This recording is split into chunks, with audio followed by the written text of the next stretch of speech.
Media మిత్రులకి నమస్కారం.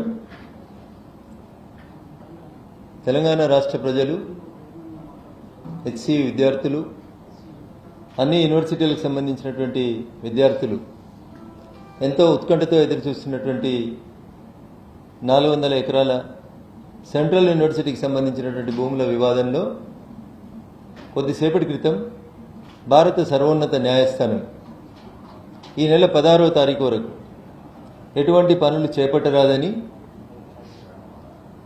చాలా స్పష్టమైనటువంటి ఆదేశాలను జారీ చేయడం జరిగింది. 3 రోజుల్లోనే 100 ఎకరాల స్థలంలో ఉన్నటువంటి చెట్లను కొట్టివేయడం, వందలాది జేసీబీలు, బుల్డోజర్లు పనిచేయడం పట్ల సుప్రీంకోర్టు విస్మయాన్ని వ్యక్తం చేసింది. అంతేకాకుండా ఎన్విరాన్మెంటల్ క్లియరెన్స్ కానీ, పర్యావరణానికి సంబంధించి ఏమైనా అనుమతులు తీసుకున్నారా, ఇంత హడావుడిగా అక్కడ చాలా స్పష్టంగా కనబడుతుంది. నెమలులు, ఇతర పక్షులు, జంతువులు, వాటితో పాటు అక్కడ పక్కనే ఒక లేక్ ఉన్నట్టు కనబడతా ఉంది. పర్యావరణాన్ని పరిరక్షించాల్సినటువంటి బాధ్యతని రాష్ట్ర ప్రభుత్వం ఎట్లా విస్మరిస్తుంది?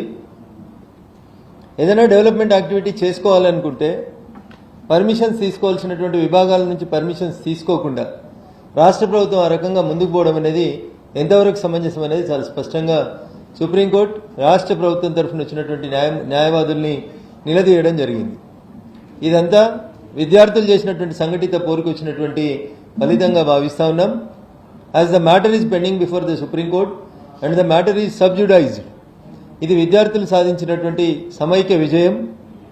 రాజకీయ పార్టీలు రాష్ట్ర ప్రభుత్వం మీద తెచ్చినటువంటి ఒత్తిడి కొంతవరకు ఫలించిందని చెప్పి ఈ సందర్భంగా భావిస్తా ఉన్నాం. మేము కూడా మొదటి నుంచి చెప్తున్నటువంటి అంశం అదే.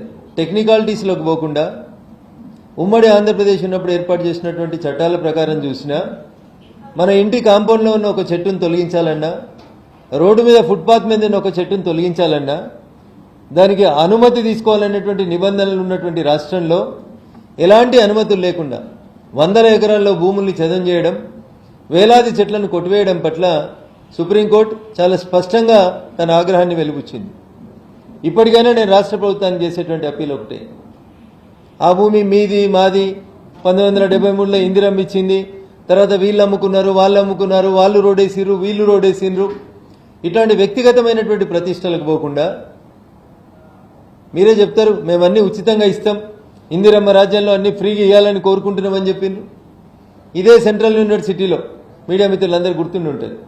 ఒక చిన్న సంఘటన జరిగినప్పుడు ఇవాళ లోక్సభలో ప్రతిపక్ష నాయకుడిగా ఉన్నటువంటి రాహుల్ గాంధీ గారు ఎన్నిసార్లు హైదరాబాద్ విజిట్ చేసినారు, ఎన్నిసార్లు విద్యార్థుల్ని కలిసినారు, ఎన్నిసార్లు అక్కడ మాట్లాడినారు అనేది మనం అందరం చూస్తున్నాం. ఈరోజు మీ మాట జవదాట అని చెప్తున్నటువంటి ముఖ్యమంత్రి, మీ మాటనే తుది మాట అని చెప్తున్నటువంటి తెలంగాణ రాష్ట్ర ముఖ్యమంత్రి గారు ఈ రకంగా అక్కడ జరుగుతున్నటువంటి చెట్ల కొట్టివేతలో కానీ, పర్యావరణ పరిరక్షణ విషయం లోపల కానీ విఫలం చెందితే, విద్యార్థులు రోడ్డు మీదకి వచ్చినప్పుడు పోలీసులు, తెలంగాణ ప్రభుత్వం అమానవీయంగా ప్రవర్తించినటువంటి విషయాన్ని లోక్సభలో ప్రతిపక్ష నాయకుడు రాహుల్ గాంధీ గారు ఎందుకు ఖండించలేకపోయినరో తెలంగాణ సమాజానికి చెప్పాల్సినటువంటి అవసరం ఉంది. నిన్ననే మీరు ఇద్దరు కలిసి ధర్నాలో ఒక వేదిక మీద కూర్చున్నారు ఢిల్లీలో.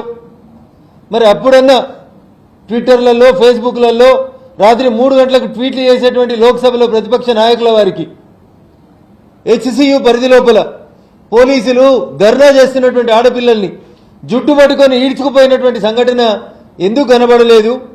ఎందుకు ముఖ్యమంత్రి గారిని ఇట్లాంటి తప్పు పనులు చేస్తా ఉన్నావు? విద్యార్థులతో ఎందుకు గొడవ పడుతూ ఉన్నావు? మా నాయనమ్మ యూనివర్సిటీకి ఇచ్చిన భూముల్ని ఎందుకు లాక్కుంటున్నావు అని ఒక్కసారైనా ఎక్స్ప్లెనేషన్ అడిగినరా? ఎంతసేపు రాజకీయం తప్ప, ఎవరికి మంత్రి పదవులు ఇద్దాం, ఎవరికి మంత్రి పదవులు తీసేద్దామనేటువంటి యావ తప్ప తెలంగాణ రాష్ట్రంలో బగ్గుమన్న హెచ్సియు విద్యార్థుల ఆకాంక్ష ఏంది అని ఒక్కసారి రాహుల్ గాంధీ గారు రేవంత్ రెడ్డి గారిని అడుగున్నట్లయితే ఈ సమస్య వచ్చేది కాదు. పోనీ రాహుల్ గాంధీ గారు మాట జవదాటి ముఖ్యమంత్రి ఏమైనా పోతుంటే దాని గురించి అయినా స్పష్టంగా ప్రతిపక్ష నాయకుడు మాట్లాడితే బాగుంటుండే.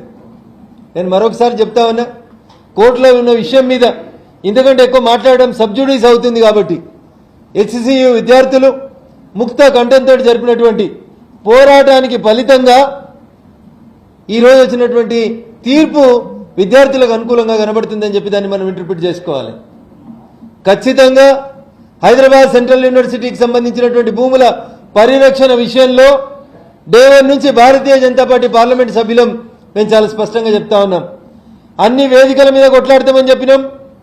గౌరవ హెచ్ఆర్డీ మంత్రి ధర్మేంద్ర ప్రధాన్ గారికి విజ్ఞప్తి ఇచ్చినాం. కేంద్ర అటవీ పర్యావరణ శాఖ మంత్రి భూపేందర్ యాదవ్ గారికి కూడా లెటర్ ఇచ్చినాం. వారు కూడా తెలంగాణ అటవీ శాఖ అధికారుల నుంచి నివేదికను కోరినారు. మేము మొదటి నుంచి కూడా ఈ విషయంలో చాలా స్పష్టంగా యూనివర్సిటీ విద్యార్థులకు అండగా ఉన్నామని చెప్పి ఈ సందర్భంగా తెలియజేస్తా ఉన్నాం. కొందరు మిత్రులు అంటున్నారు, మైహోంకి ఇచ్చినప్పుడు ఏం చేసిర్రు, విహంగకి ఇచ్చినప్పుడు ఏం చేసిండ్రు, రోడ్లు వేసినప్పుడు ఏం చేసిర్రు అని. అప్పుడు చేయాల్సింది చేసినాం, ఇప్పుడు కూడా చేయాల్సిందే చేస్తాం. భవిష్యత్తులో ప్రభుత్వ భూములు యూనివర్సిటీ భూముల పరిరక్షణ కోసం విద్యార్థుల పక్షాన భారతీయ జనతా పార్టీ పార్లమెంట్ సభ్యులం, శాసనసభ్యులం అందరం కూడా నిలబడతాం. ప్రభుత్వం చేసేటువంటి ఏకపక్ష నిర్ణయాలని ఎక్కడికక్కడ అడ్డుకుంటామని చెప్పి ఈ సందర్భంగా తెలియజేస్తూ ఈ విజయం విద్యార్థులు సాధించినటువంటి విజయంగా భావిస్తూ తుది వరకు సుప్రీంకోర్టు ఇచ్చేటువంటి తీర్పుల్ని గౌరవిస్తూ సుప్రీంకోర్టులో ఇచ్చేటువంటి ఆదేశాలకు అనుగుణంగా రాష్ట్ర ప్రభుత్వం కూడా స్పందించాలని కోరుకుంటా ఉన్నాం. Thank you one and all.